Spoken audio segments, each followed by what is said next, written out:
जय श्री राम दोस्तों। महाभारत के कुछ कैरेक्टर्स को कलयुग में बहुत कल्ट फॉलोइंग मिल गई है। हाँ, पर एक महाभारत का ऐसा भी कैरेक्टर है जिनको कलयुग में उतना पसंद नहीं करा जाता, पर उनको द्वापर युग के धर्मराज युधिष्ठिर के नाम से जाना जाता है। युधिष्ठिर ना तो अपने भाई भीम की तरह बलशाली थे, ना अर्जुन की तरह अपनी टीम का स्टार प्लेयर थे, ना वो दुर्योधन की तरह इच्छा रखने वाले और षड्यंत्र करने वाले थे, और ना ही विदुर की तरह वो महात्मा थे। युधिष्ठिर के कारण ही पांडवों व द्रौपदी को तिरस्कार और वनवास मिला था। सीधे शब्दों में अपने पूरे परिवार का इतना नुकसान करने के बाद भी सारे पांडव भाई, द्रौपदी, यहाँ तक इनके सभी सपोर्टर, वृद्ध, प्रजागण युधिष्ठिर को बहुत पसंद करा करते थे। हस्तिनापुर के प्रमुख संचालक विदुर और भीष्म ने युधिष्ठिर को बेहतर विकल्प समझा था दुर्योधन के बजाय। युधिष्ठिर अपनी समझदारी से अपने परिवार को लाक्षागृह में बचाने में कामयाब रहे। युधिष्ठिर ने अपनी बुद्धि और विवेक से अपने चारों भाइयों की जान बचाई थी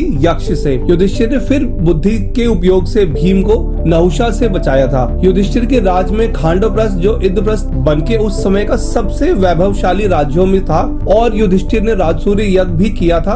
अब बात करते हैं युधिष्ठिर के जीवन का सबसे कंट्रोवर्शियल पहलू, द्यूत सभा, जहाँ पे वो द्यूत सभा के एक मेन खलनायक के रूप में थे। मैंने पहले ही अपने द्यूत सभा की वीडियो में कहा है कि द्यूत सभा प्रकरण में कर्ण, दुर्योधन, शकुनी, दुशासन और युधिष्ठिर प्रमुख खलनायक थे। अपना राज्य, अपना भाई, अपनी पत्नी को दांव पे लगा के और उनका अपमान देखना और शांत रहना, ये एपिसोड उनके जीवन का सबसे लोएस्ट पॉइंट था। जब शकुनी युधिष्ठिर को बोलते हैं कि द्रौपदी को क्यों ना दांव पे लगा जाए, तो युधिष्ठिर खुद ही अपने शब्दों में द्रौपदी की खूबसूरती का बखान करते हैं। ऐसा क्यों बोला उन्होंने, ताकि द्रौपदी को सभा में लाया जाए और फिर शायद द्यूत बंद हो सके, इसका कोई भी एक्सप्लेनेशन नहीं मिल पाता। युधिष्ठिर का एक और राजनीतिक निर्णय जो उन्होंने द्रौपदी से अपने सारे भाइयों का विवाह करा के करा था, वह नहीं चाहते थे कि भाइयों में किसी भी तरह का द्वेष या मन मुटाव आए। इस युधिष्ठिर के निर्णय को आज के समय के हिसाब से सही नहीं माना जा सकता। वैसे उस समय में दोनों पुरुषों या महिलाओं का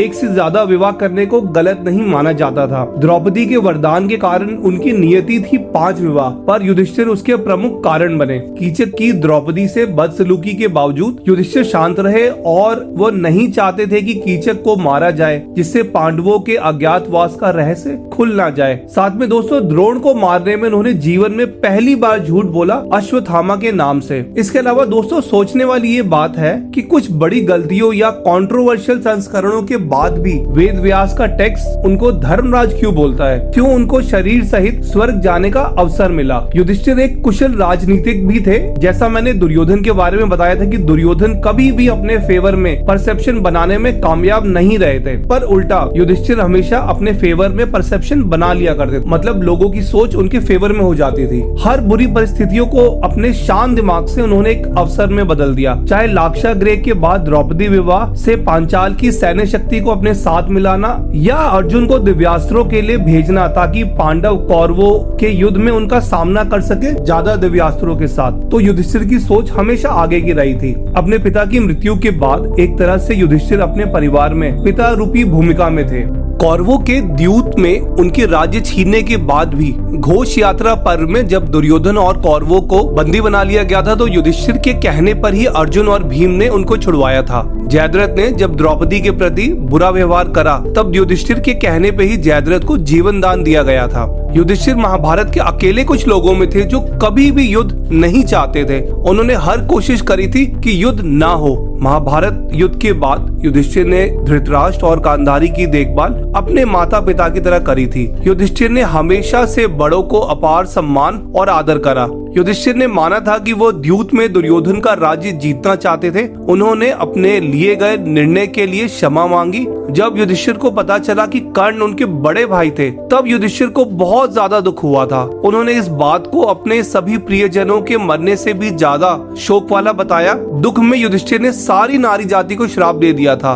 युधिष्ठिर इस बात से विचलित होकर अपना राज्य अर्जुन को देकर वहाँ से जाना चाहते थे। यमराज के सामने भी युधिष्ठिर ने बोला था कि वो अपने भाइयों के साथ नर्क में ही रहना चाहते हैं। युधिष्ठिर ने दुर्योधन के अंतिम युद्ध में दुर्योधन को पूरा मौका दिया था कि वो जिससे भी लड़े और वो विजय प्राप्त कर सकते हैं। युधिष्ठिर एक बहुचर्चित राजा थे। जब वो हस्तिनापुर छोड़कर इंद्रप्रस्थ जा रहे थे तो उनके साथ बहुत सारी प्रजा भी इंद्रप्रस्थ जाने लग गई थी। युधिष्ठिर की कमजोरी शायद युद्ध खेलना नहीं अपितु धर्म को मर्यादा की तरह मानना था। शायद युधिष्ठिर की महानता यही थी कि उन्होंने अपने गलतियों को माना, पश्चाताप करा। वो एक एग्जाम्पल है कि गलती हो जाने के बाद भी कोई प्रायश्चित और पश्चाताप करके एक बार फिर बुरी परिस्थितियों को अवसर में कैसे बदल सकता है। द्वापर युग में श्री कृष्ण, नारद, व्यास ने युधिष्ठिर को महाभारत काल का सबसे करुणा से भरा हुआ धर्मराज माना। युधिष्ठिर की कहानी को हम राइज, फॉल एंड राइज बिल्कुल मान सकते हैं। दोस्तों, अगर वीडियो अच्छा लगा हो तो लाइक करें, शेयर करें, सब्सक्राइब करें। जय श्री राम।